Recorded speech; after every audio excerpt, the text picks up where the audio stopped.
We talk about trauma so much, but it's interesting, right? We often picture these big life-altering events, but then there's this other kind of trauma, the Yeah. kind that maybe isn't as in your face, the kind that can be kind of hidden, you know what I mean? Oh, absolutely. And that's what's got me so fascinated by this blog post from Cheapaba, Understanding Autism and Religious Trauma Syndrome.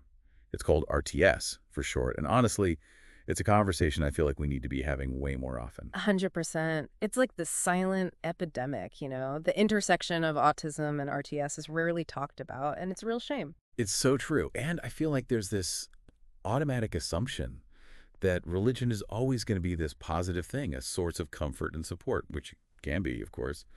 But what happens when it's not? Mhm. When that very system that's supposed to provide solace becomes a source of pain. And then you add in the complexities of being on the autism spectrum. It's like, whoa, this is a whole other level. Exactly. It adds this whole other layer that most people don't even realize is there. So before we dive into all of that, I think it's important to get on the same page, Definition time. Yeah. What exactly are we talking about when we say religious trauma syndrome? I mean, it sounds kind of self-explanatory, but I'm guessing it's a lot more nuanced than just like, oh, religion hurt me. Yeah. It's definitely got layers.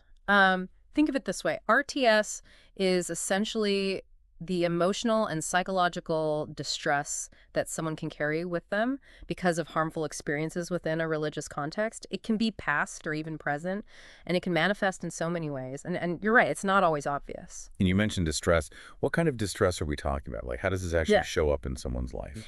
Well, a lot of the symptoms, they actually mirror PTSD quite a bit. Oh, wow. Yeah, you see anxiety, depression, sometimes even flashbacks to those painful religious experiences. There's often this deep sense of shame, difficulty trusting others, forming healthy relationships. Even when someone is no longer in that environment, that feeling of being unsafe, it can linger for years. Like your safe space isn't safe anymore. It's like this betrayal, right? Like the rug's been pulled out from under you. And the thing is, these harmful religious experiences, they can take so many forms. It could be outright spiritual abuse, where religious leaders use their position of power to manipulate or control people. It's like they weaponize faith. Exactly. Or it could be more subtle, like constant exposure to fear-based teachings, about hellfire and damnation, the whole you're going to be punished for your sins narrative.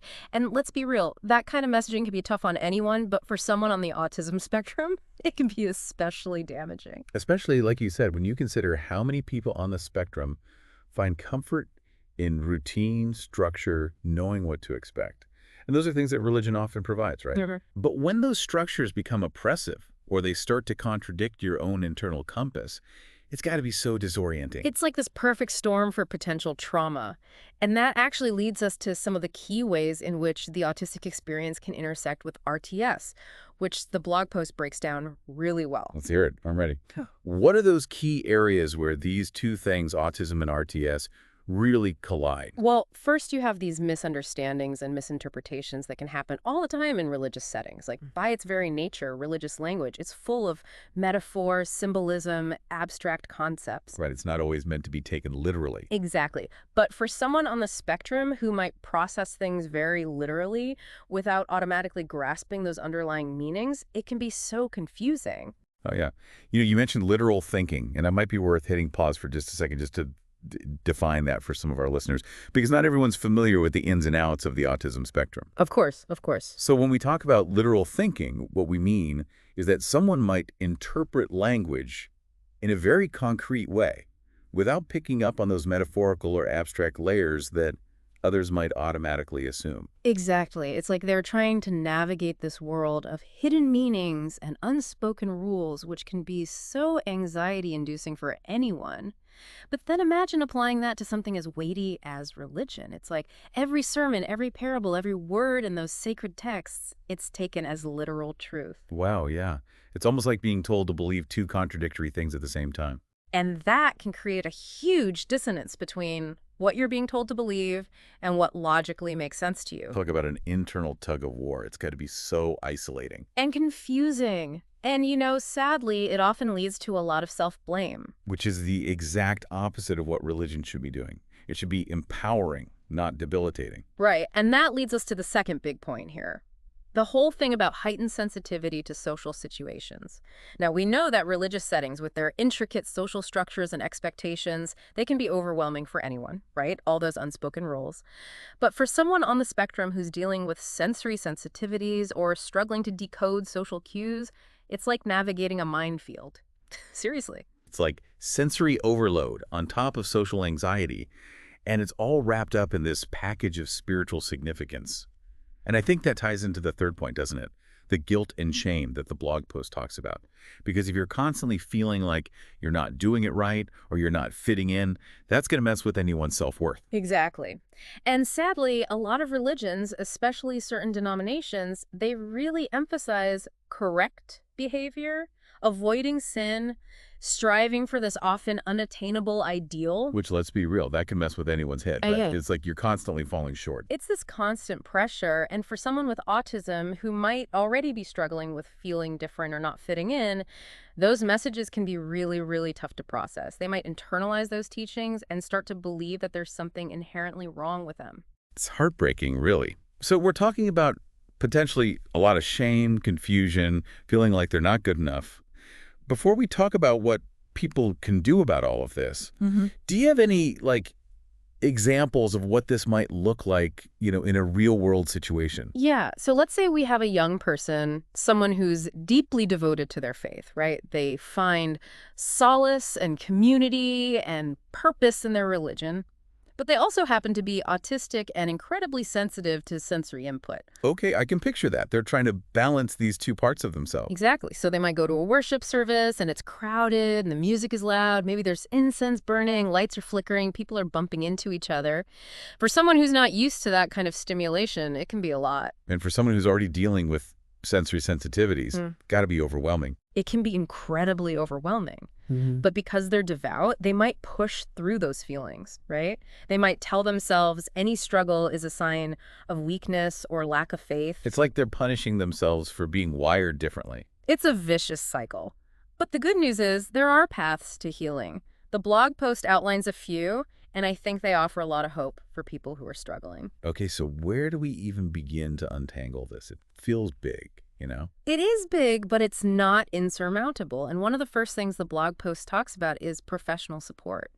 Finding a good therapist. Yeah. And it's got to be the right therapist, someone who understands not just trauma, but also autism and how religious trauma can show up differently for people on the spectrum. Someone who sees the whole person. Yes. And that might take some trial and error, but it's so worth it to find a therapist who can provide a safe and validating space to process these really heavy emotions. What about community support? The blog post mentioned that too.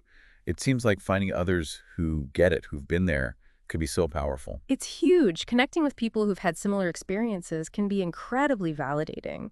Knowing you're not alone, that your feelings are legitimate, it can be a real turning point in someone's healing journey. Absolutely. So where do you even find these communities? Are we talking online groups, in-person support groups? Thankfully, there are both. The internet can be a lifeline. You can find online forums, support groups, social media groups specifically for folks processing religious trauma, and there are even spaces specifically for people on the spectrum. And for those who prefer to connect in person, a lot of cities have support groups or meetups specifically for religious trauma survivors. It's amazing how many resources are out there, even for something as specific as this.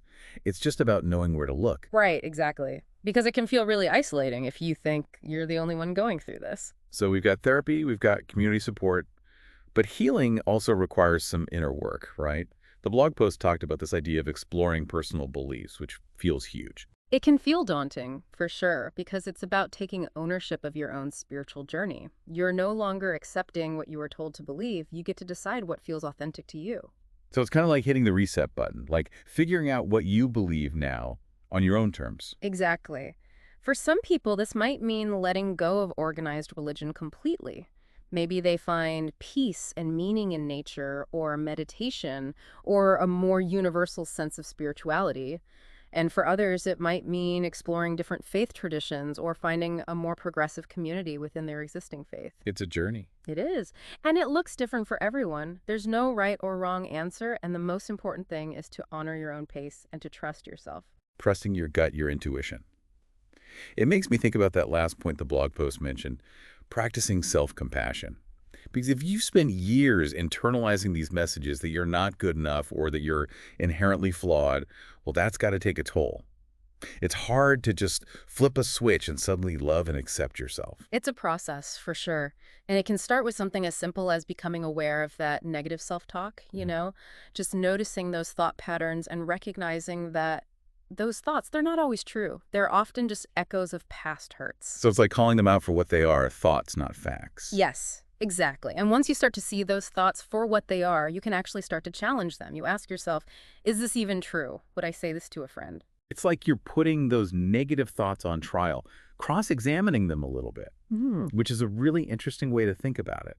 And I imagine that as you start to challenge those thought patterns, you can start to replace them with more positive, affirming ones. Exactly. It might feel weird at first, but practicing self-affirmations, celebrating your accomplishments, even the small ones, these things can gradually shift your mindset. It's like retraining your brain. You're teaching yourself to focus on the good. Exactly. And it's not just about the mental stuff either. Self-compassion also means being kind to your body, right? Setting healthy boundaries, giving yourself permission to rest.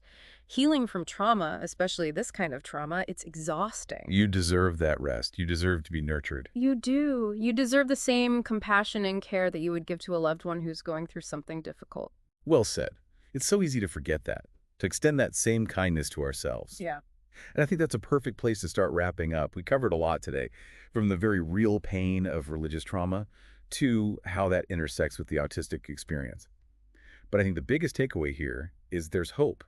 Healing is possible. It absolutely is. And there's no shame in seeking support, whether it's finding the right therapist, connecting with others who understand, or just giving yourself permission to be kind to yourself throughout this whole process. You are not alone. So well said. And on that note, for our listeners who are grappling with these issues, who might be feeling lost or alone, what's one piece of advice you would offer them? Be kind to yourself. It sounds so simple, but it's so important. Treat yourself with the same gentleness and understanding that you would extend to a dear friend. You deserve it. You really do. That's beautifully said. And on that note of self-compassion, I think we've given our listeners a lot to think about today, a lot to unpack. But we always like to leave you with a little something to ponder. So here it is, for everyone listening.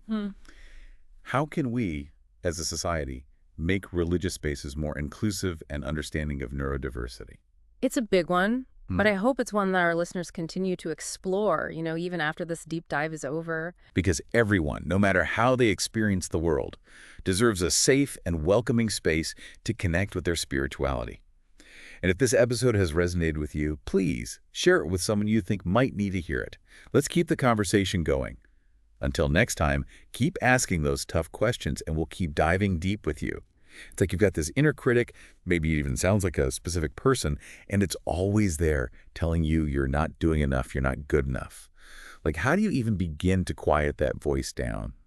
It's tough. It's really tough. But one of the first steps is just noticing it, like becoming aware of those negative thoughts, the patterns, and realizing, hey, these are just thoughts. They're not always true. Exactly. They're often just these old tapes playing in our heads, stuff we've internalized from who knows where. So it's about catching yourself when those thoughts pop up. Yeah. Catching yourself and then challenging them. Like, is this really true? Would I talk to a friend this way? Often the answer is no. I love that. It's like you're putting those negative thoughts on trial. Exactly. And as you start to challenge those thoughts, you can start to replace them with something more positive, something truer to who you are. It takes practice. Like you're rewiring your brain. You're teaching it to be kinder to yourself. Yeah. Exactly. And self-compassion, it's not just about the mental stuff. It's also about being kind to your body, eating well, sleeping enough, setting boundaries, letting yourself rest. Healing from this kind of trauma, it takes energy. It's draining. You deserve that rest. You really do. And I think that's such an important reminder for anyone listening, but especially for folks who have experienced religious trauma. Maybe on top of being on the spectrum, you are worthy of kindness, you're worthy of love and respect, just as you are. So well said. And on that note, before we wrap up, for our listeners who are maybe just starting to process some of this stuff, maybe they're feeling lost and alone, what's one piece of advice you would give them? Find your people. Find the people who get it, who see you, who love and accept you without judgment. Those folks are out there. They're out there. That's beautifully said. I love that. And you know what? I think that's a perfect note to end on. We covered so much ground today, the pain, the complexities of religious trauma, especially within the context of autism. But ultimately, there's hope. Healing is possible. It is. And nobody has to walk this path alone. Absolutely not. And for our listeners, if this conversation has resonated with you, if something shifted for you, please share this episode. You never know who might need to hear it. Let's keep this conversation going. Until next time, keep asking those tough questions. Keep digging deep.